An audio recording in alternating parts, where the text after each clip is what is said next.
Hello, everyone. Thanks for coming. Tonight's lecture is entitled Holding Big Oil Accountable for Climate Damages in New Jersey, presented by Lauren O'Brien. We're looking forward to your questions. As you think of them, please put them into the chat and we will feed them to Lauren at the end. Please also stay muted throughout the lecture. Before I introduce tonight's presentation, I want to introduce Joanne Pannone, Chair of the Sierra Club Central Group. Hi, I hope everybody's okay with Hurricane Ida. There's just a couple things that our group is working on. Hamilton Township is trying to build another warehouse off of Coosa Road, and that's and out on 539, the outside of Allentown, they're trying to build a warehouse there too. So we're trying to keep development down. The third thing that I've been going to is a solar panel field on Sweetbriar Lane, and Sweetbriar floods. In fact, it was impassable after these two storms. And they're still considering cutting down the trees and putting up the solar panels. It's just the wrong place. We're not against solar panels, that's for sure, but it sure is the wrong place. And these warehouse developments are so massive, and they don't even have people to rent them yet. They're just speculating. And what they're going to do to the neighbors is an abomination. People they're given waivers out like lollipops with no consideration for the people that live there. I think that's all I have. And I hope everybody enjoys the presentation. And we're going to have, every month, we're going to have presentations on Zoom. So we look forward to everybody joining us. Great. The presentation tonight is based upon work of journalists and whistleblowers who in 2014 published hundreds of pages of documents showing the detailed knowledge that fossil fuel companies had about the role of their products in global warming. Instead of warning us and making responsible decisions, they have spent millions of dollars undertaking deceptive campaigns to deny the realities of climate change and foster selling fossil fuel products. Lawsuits have soared across the United States, demanding that big oil own up and pay their share. It's also pretty clear that we have turned a corner in understanding the magnitude and immediacy of the threat of global warming that is receiving a high level of national and state attention. The destabilized weather and level of weather violence that has impacted New Jersey from Hurricane Ida, not as a coastal storm, but as an inland byproduct of a storm impacting a distant area of the country, is new to us. At the same time, the petroleum industry continues to pressure our government for approvals that will allow for fossil fuel pipeline expansion and the expansion of oil exploration. Just last week, the Biden administration announced that it would open tens of millions of acres on the Gulf of Mexico for oil and gas exploration in an effort to comply with a court order. 4 environmental groups, including the Sierra Club, immediately filed a lawsuit. At the same time, the pace for implementing projects involving the use of renewables has been painfully slow. For instance, warehouse rooftop solar systems and the roadside installation of electric vehicle charging stations continues to be glacial. Recent legislation in New Jersey requires that warehouses just be so-called solar ready. They don't have to have solar implemented. They just have to be solar ready.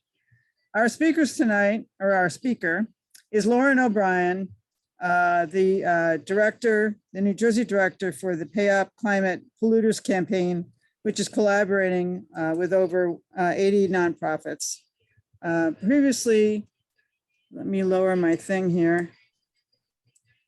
Previously, she had headed constituent services for Assemblyman Kennedy in Union County and managed volunteers for Tom Malinowski's congressional campaign, as well as other state legislative campaigns. So I'd like right now to turn the podium over to Lauren. Okay, Lauren. Okay. Can you hear me? Just making Yes. sure.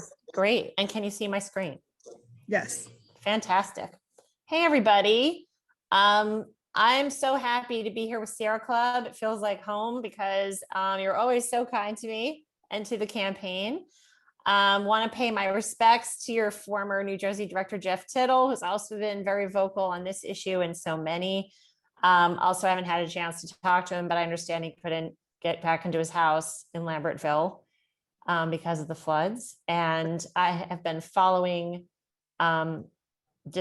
I have a spreadsheet actually of been following the impacts specifically for different municipalities of who's been damaged, who's been flooded. Well, they've all been flooded, who is experiencing school closings, et cetera.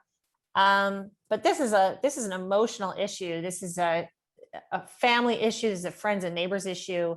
I can sit there with a spreadsheet and calculate how much physical damage and economic damage this is, but this really hits a lot of us really personally. I'm assuming that for myself anyway. It was scary. I mean, and you're talking about your, immediate need to be protected from the elements. And I don't think New Jersey's used to getting tornadoes and, flooding and hurricanes of this kind. My son has a fear of the weather, and I always tell him he doesn't have to worry about hurricanes and tornadoes. And now, not so sure. So my heart goes out truly to everyone who's been so devastated. I personally live in Scotch Plains. So Cranford was really severely devastated. But I will say that even in Scotch Plains, some people did get their houses flooded, but it wasn't to the extent of anyone else, I feel like. I got a text from our municipality that said they were investing in a company to haul away all the storm debris from people's houses. And I'm in the habit of tracking climate costs and tracking what localities are paying for climate change resilience. And that was just one indication of something I'm going to talk about tonight, about just where we're at, New Jersey, in terms of climate and how taxpayers are involved in paying for all the damage. But I just want to say first that this is a very human issue and a scary issue. So I want you to know that I really do have that point of view. I also am going to spend time talking about how it did impact you in a little bit. I just want to give you an overview in addition to the bio that Kip shared. So as Kip said, I run the Pay Up Climate Polluters campaign in New Jersey. So Pay Up Climate Polluters is the campaign name, and the Center for Climate Integrity is the national organization behind that. So that is a national nonprofit and nonpartisan organization funded by foundations. And CCI exists exclusively to hold the big oil and gas companies accountable for what they knew, how long they knew it, in what detail they knew, and lying about all they knew about their products' contribution to global warming and their role in climate change. And we work to ensure that the taxpayer, what you're paying for climate resilience projects and recovery and the like, while the polluters who knowingly contributed to these circumstances for decades are paying nothing. So as Kip also said, we have over 80 nonprofit organizations in what we call our New Jersey Climate Accountability Coalition. And this is really just scratching the surface because I'm one person here in New Jersey working with these different ones, but these are environmentally progressive groups, religious groups, some political groups, but I mean, we're really getting started. There's so many groups I haven't even talked to yet. So I really expect this list to grow quite a bit very soon. I also just want to point out that there is legislative action to hold the big oil industry accountable for climate damages, for paying their fair share, and for owning up to their knowledge and deception in this. So just want to let you know that there are local resolutions being revised, already passed, in action in these places listed here, at the county level too, with boards of commissioners, and with the New Jersey League of Municipalities. And then there's also state resolutions in the Senate and the Assembly. And just to be clear, this is not a bill. this is a statement of being, for urging the governor and the attorney general in particular to take these companies to court in state court for their knowledge and deception in climate change. And I think Kip said this, pretty sure she did, but if you have any questions, please put them in the chat because I will get to them. Okay, so what we're talking about here, and some of, I recognize a few names here. Hi, Ken Dolsky, partner of mine sometimes. In 1968, this document here shows just the beginning of some of the knowledge that they had in terms of the CO2 role in global warming and what could happen. So in 1968, we're talking about a number of events expected to happen, such as the melting of the Antarctic ice cap, a rise in sea levels, and warming of the oceans, all of which is very important to us here in New Jersey, of course, and elsewhere in the world. But the documentation that you can find online arguably goes even before 1963, but we at CCI have a collection of all these documents from at least 1963. And you can also find them in a location called climatefiles.com, which I'll be showing you quite a bit. But this was a report that was actually commissioned by the American Petroleum Institute to Stanford Research Institute to give them these details and knowledge. This was just not your average person. This was like real climate science happening. Another example, I'm skipping 10 years. This is not too far from me in Union County in Linden, where they had feet and feet and feet of water. This was the home of the research and engineering division for Exxon. And this is where a climate scientist named James Black issued, this is just one of the pages of his summary of his extensive greenhouse presentation to all Exxon employees, warning them about the dire future of burning fossil fuels. And so, for example, in Roman numeral 3, it says that doubling CO2 can increase global average temperature 1 to 3 degrees Celsius by 2050, but of course, we're already there. And it warns of, in a number 5 here, a 5 to 10 year window to get necessary information and act upon this. I mentioned climatefiles.com, which you'll see again, but that is where you can find these documents in full and see the graphs and the accurate temperature predictions, et cetera, that were happening in the climate labs, basically.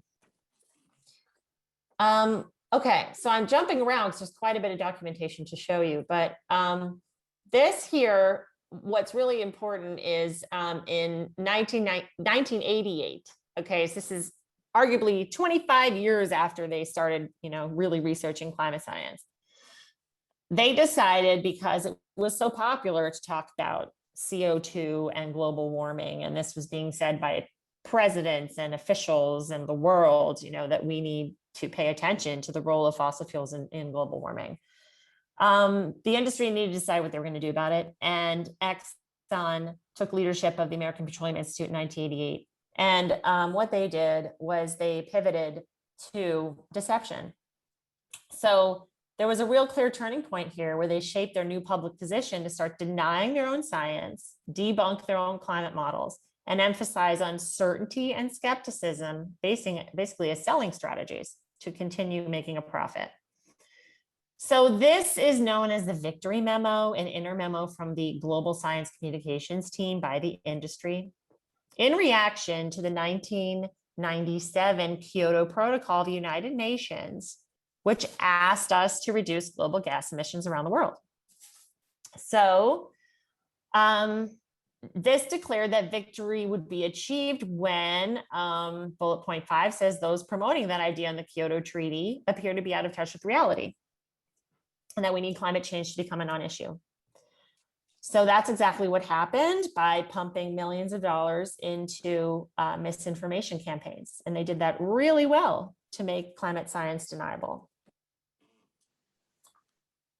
Making sure I do not miss anything for you there. Nope. Okay. So I do want to let you know about the science of attribution as well, okay, where different companies we're able to trace with the science of attribution exactly what the percentage of emissions are contributing to certain impacts around the world. So this started in 2014 when Richard Heady conducted a study called the Carbon Majors. which is still available as a website. You can look it up as part of the Carbon Majors Institute. And a Union of Concerned Scientists who we're partnered with, they actually put out this as well, these graphs. So what I want to show you here on the right is that the colored bars represent different impacts.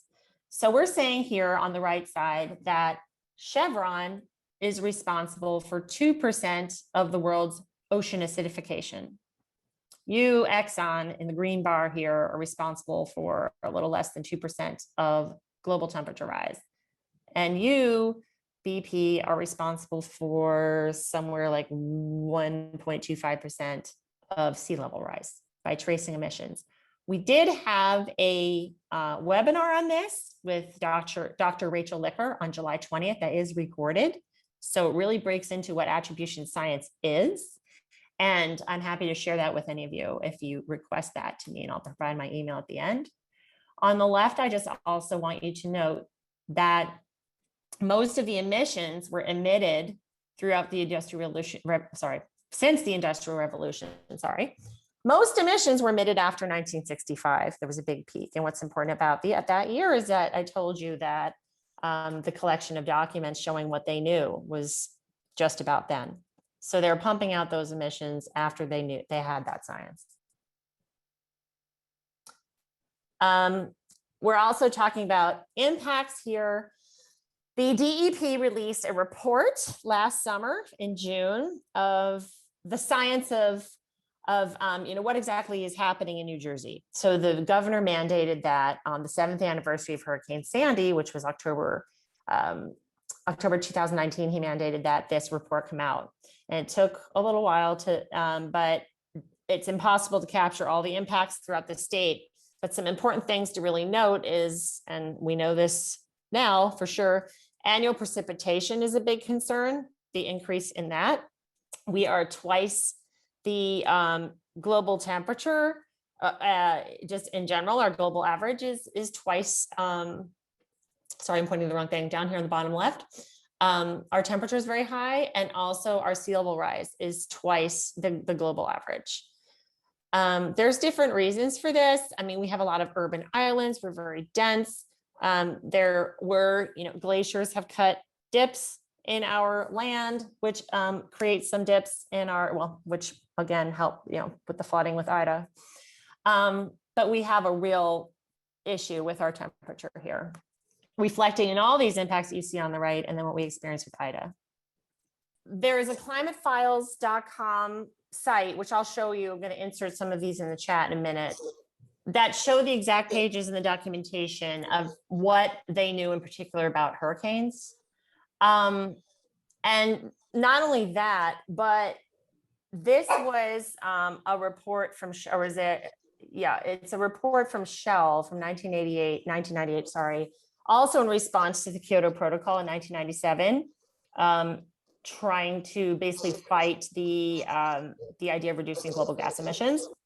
And so this particular report was what they call TINA. And this was playing out different scenarios and planning for different scenarios. So here, this one was called in 2010. And I don't know if you can see that, but it says in 2010, a series of violent storms causes extensive damage to the eastern coast of the US. And then of course it's saying, although it's not clear whether the storms are caused by climate change, which we have, plenty of articles out there right now with Hurricane Ida attributing it to climate change.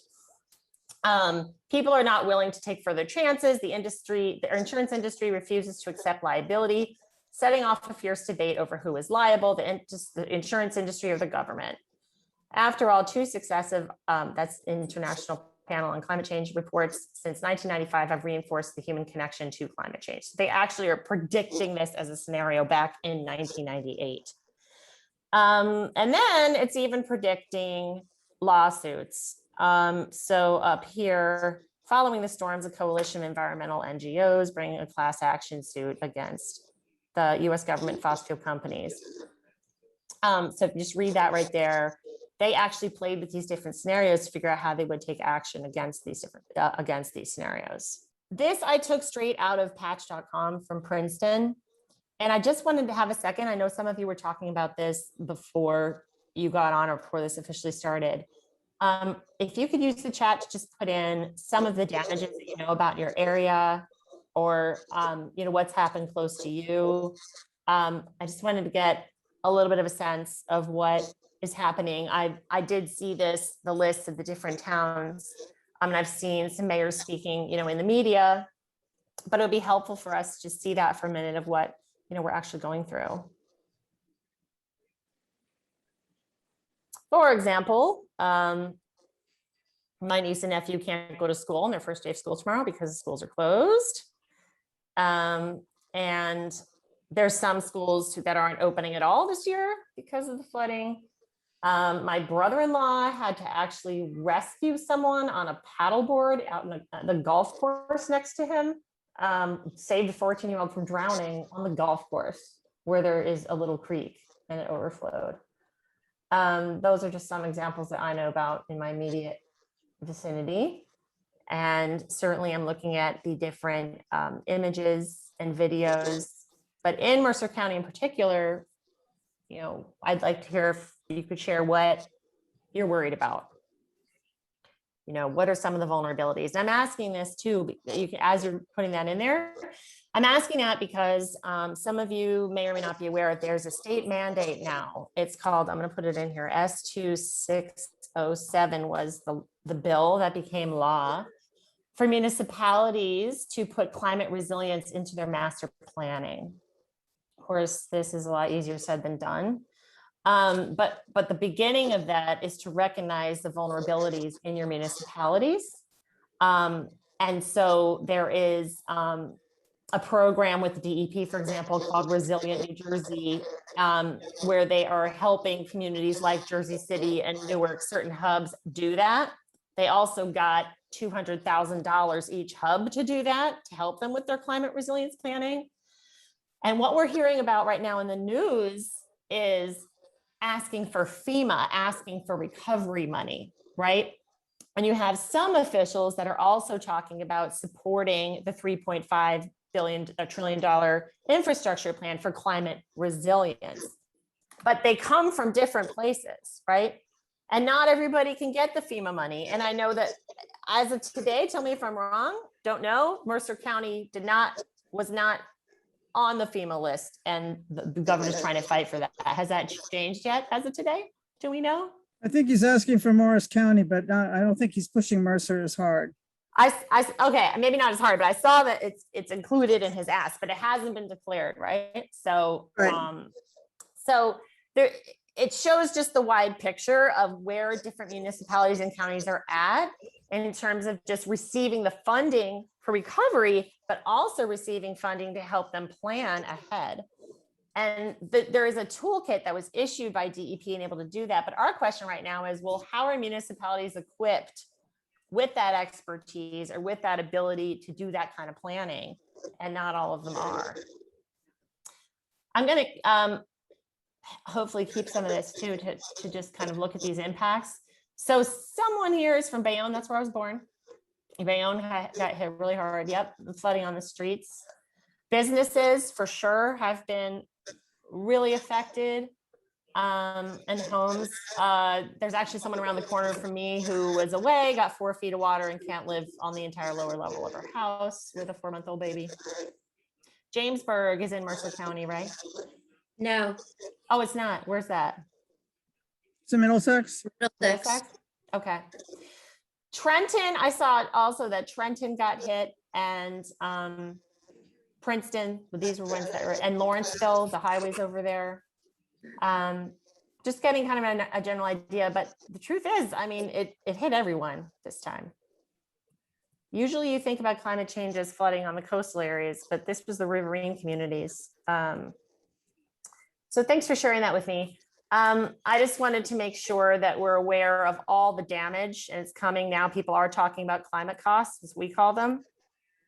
And we want you to know that $3.5 trillion relief we're looking for was part of other asks in that bill, but the climate resilience portion of course, big oil is against it and lobbying against it. And there's a Washington Post article about it. There's a New York Times article about it. This is not a surprise. I mean, this is something that big oil does. Lobbying against efforts to raise corporate taxes, which they're afraid of. They've lobbied against municipal preemption, meaning allowing municipal governments to take them to court to hold them accountable for their actions. They were trying to actually lobby against not letting them do that. And so in New Jersey, the League of Municipalities passed a resolution supporting the right for municipalities to take action in court as they see fit. And so in this case, they're joining others, other industries. The most active is the U.S. Chamber of Commerce on this. Exxon's on the board of the National Association of Manufacturers, for example. And so this is because they don't want to wean off of fossil fuels and invest in renewables, and they don't want corporate taxes to be hiked.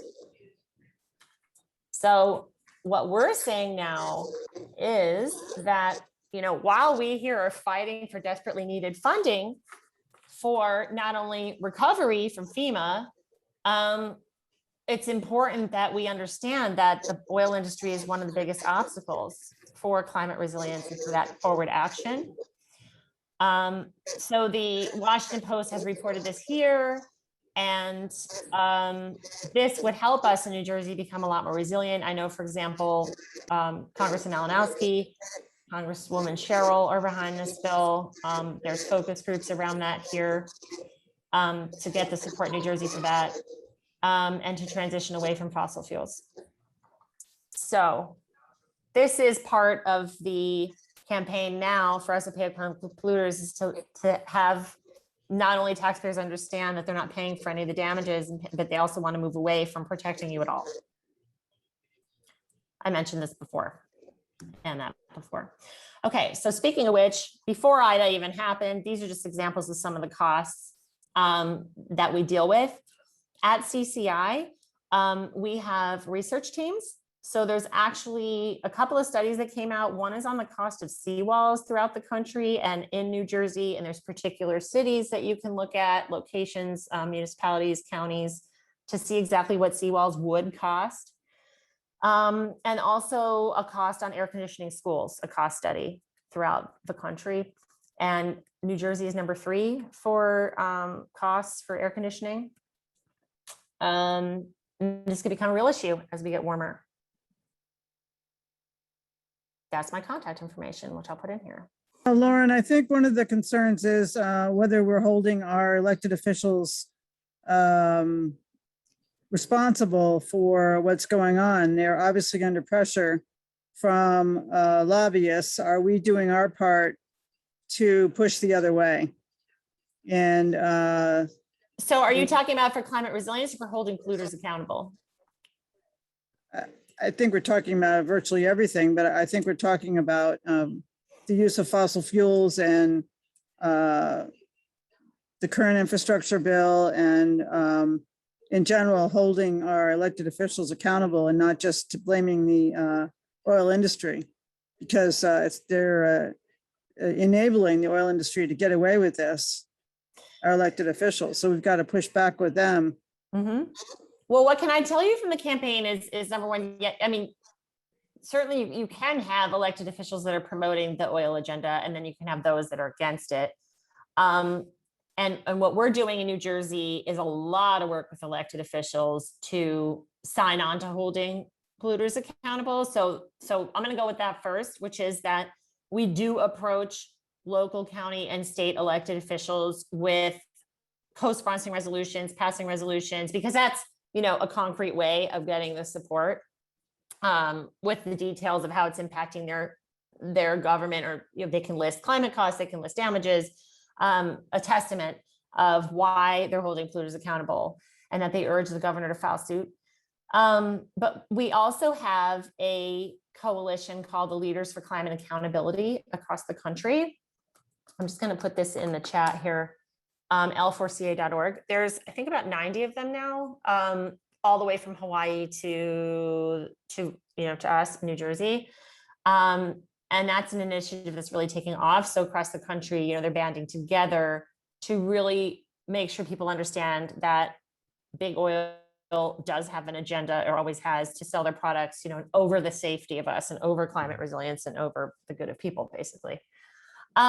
So I think we definitely, you know, elevate the messages when, say, you know, what, say, federal elected officials are encouraging liability waivers, for example, because that's another thing the oil industry is trying to do. They were doing that through COVID, trying to get a liability waiver. So there's certain electeds that do try to, you know, choose one side or the other, and they get pointed out for that. But I would say for us in the Pay Up Climate Polluters campaign, what we're trying to do is get as many electeds as we can on board with teaching, you know, helping us share the message to the constituents that this is the history that we're coming from. And Melody and Bob, you are correct to say you see a link to big tobacco here, because that's exactly right. Big tobacco is the same thing. So going after oil companies, just like the tobacco companies, is yes, correct. Lauren, the suggestion is that maybe we need to identify a few legislators to really go after, that we are dissipating our efforts by not focusing in on a couple of the worst legislators. I might suggest. Who are promoting the oil agenda, you mean? Yes, and also not applying environmental restrictions well enough.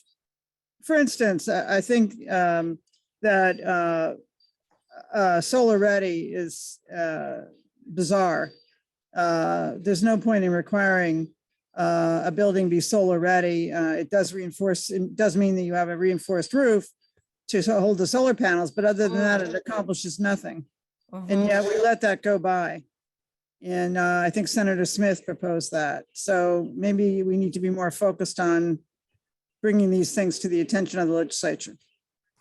I mean, certainly supporting all efforts towards, you know, climate resilience and climate action. The thing is, this particular campaign focuses on polluter liability for how they got us here in the first place, through their knowledge and deception and lying.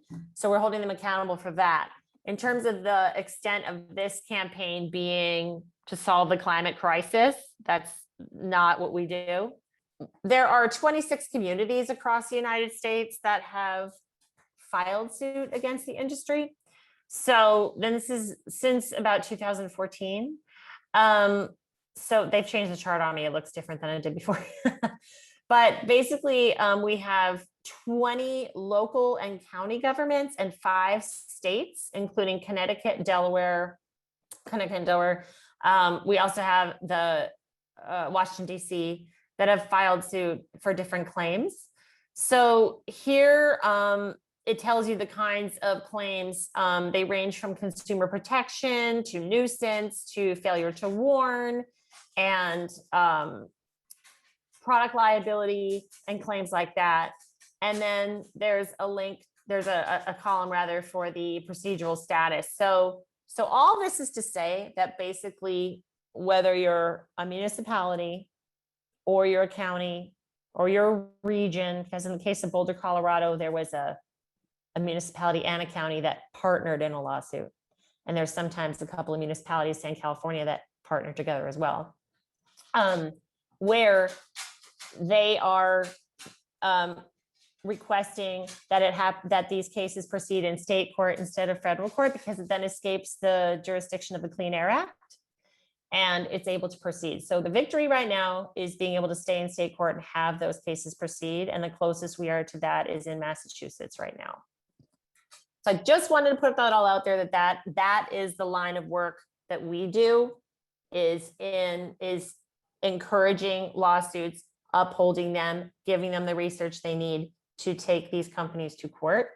And the elected officials help do that by advocating for it and getting the message out there. And we make it known, those electeds that are trying to help the industry with liability waivers. New Jersey has not yet Nope. become part of the liability litigation. right? Hoboken And is. how do The we- city, amazingly, the city of Hoboken filed suit last year and their 1-year anniversary was the day after Ida. So they were experiencing a tremendous amount of flooding.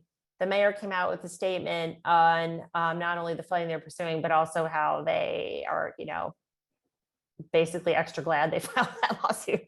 And I can send you that too. But so we hope that the city of Hoboken is an example that the rest of the state can follow. But something you can do to help it be next is we have a postcard campaign where it's literally just detach a postcard from a packet.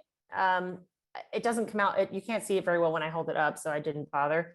But there's a way that you can sign up that I'll give you. It'll take you 2 seconds because the first one is a postcard to the governor from you as a constituent with language about why we need to hold Big Oil accountable and how. And then there's room for personal comment if you want one. And then you can put your name and city or hometown. And everything is paid for you already. It gets delivered to your house. You literally just detach it and put it in the mail. The next one is for Senate President Sweeney because we need SR 57 to go to the floor for a vote. We think, is sitting on it because he represents labor jobs. I mean, he's on the iron workers union. So we need a push for that to go to the floor. It's already passed committee in June of last year. And then there's 4 in there for others that you can send it to. Local electeds, for example, even business owners or people that you want to educate on this issue who can just sign up for the campaign. There's a QR code on each of those for them to be aware of events like this. So this is the form for the postcard fill out. All you do is enter your basic information. The reason we ask for your street address is because we literally mail you the pack. It just comes to your door.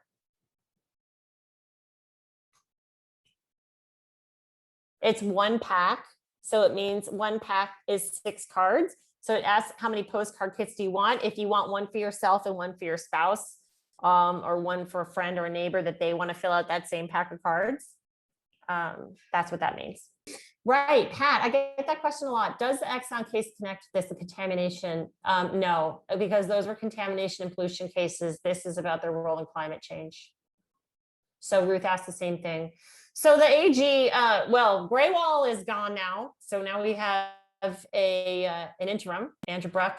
The Attorney General was chosen because we know that Graywall was very supportive of holding polluters accountable. He used those terms, in contamination cases, et cetera. But the climate change thing is a new story here in New Jersey. So they are polluters. We call them climate polluters because of their role in actually contributing to global warming through those polluting products. Well, Lauren, one lawsuit that I would think would be very successful would be one related to air pollution in the Linden area, and a health study done of people who live near the refineries versus those who live further out. I'm sure the evidence will be very clear that the pollution has had a tremendous effect on people's health. So that would seem to be a slam dunk kind of situation, it seems to me. So I have to, yes, Colleen, you can get the card, as many cards as you want in bulk. Thanks for asking. So we had Dr. Robert Lombach on last summer. Wow, it's been a year already. An expert in air pollution from Rutgers. And he was talking about the relationship, he did a really great job. And I have his slideshow. We couldn't record it at the time, but in terms of, it's basically how climate change would exacerbate respiratory disease, because you have air pollution and then you have the climate change issue, right? So for example, let's say just the contaminants in general from the refinery, right? You're dealing with the fact that Linden, with their feet of water, had those feet of water around a refinery, and those contaminants spread, just like we're concerned about the Superfund sites, which we have more of than anywhere else in the country. Isn't that right? So you have those contaminants being spread by that stormwater. So those diseases are more prevalent because of the climate change impacts. So we're talking exclusively about the role of the climate change within all of that. It's like this climate change lens, due to emissions, due to the products they made. Is there any downside to filing such a lawsuit? Not that we can see. Nothing has been, there have been no losses. They're all, well, except for the earliest ones where they started in federal court was because those were mistakes to go through federal court. They were dismissed. And so they're getting refiled, some of them in state court because of what I said, the Clean Air Act, which is a complicated answer. And I can explain that to you if you'd like. But basically the state can avoid the Clean Air Act mandates, and the state is best equipped to decide, to formulate what their climate damages are. So no, there's been no downsides. Pushback, should we be prepared to address if our township signs on? So what basically, Kathy, we present to different elected officials all the time. So if you have an elected official in your town who you think would want to hear about this, we would approach them and we could do that through you, with you. But the pushback, we've never seen pushback. It's really just questions and we answer those questions. So if you want help with that, we're happy to do that. So one ask is sending postcards, because that could come right from you. And the other one is if you're in a town and you think that someone on council might want a conversation with us about possibly a resolution or just hearing this message, and it's about the resolution or learning about our Leaders for Climate Accountability program, we do that all the time. So I mail these. So Colleen, basically would be that you tell me how many kits you want and I will mail those to you. So Ruth, the form limits you to 5 kits. Yes. If you wanted more than that, I'm putting in my email just so that you have it, or you can fill it in more than once. But remember that these are just one constituent fills out 1 card to the governor, 1 card to the Senate president. It's not like if you write voter letters and you're doing like hundreds of them, this isn't the same thing. It's 1 kit per person, really. So it's good for a group to do real quickly. While I have time, I just want to show you this documentation again real quick. Am I still sharing? I am, right? Okay. Let's see. So for example, I'm showing you what TINA means, okay? So remember when I was telling you they tested out scenarios to respond to if and should this happen in 2010? We're predicting, from 1998. So TINA means there is no alternative. So this is from climatefiles.com. You can go in and type in all kinds of things to find different documents. So here it explains exactly what the Shell Group initiated as a scenario planning process on how they should respond to different kinds of social forces. So these documents were unearthed by journalism, and as much of them were. And so this is well over 100-page document. I think it's like 140 page or something. And they actually just focus on different parts of that document.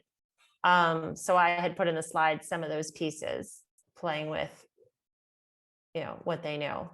So you can find different information in Climate Files to see all of that.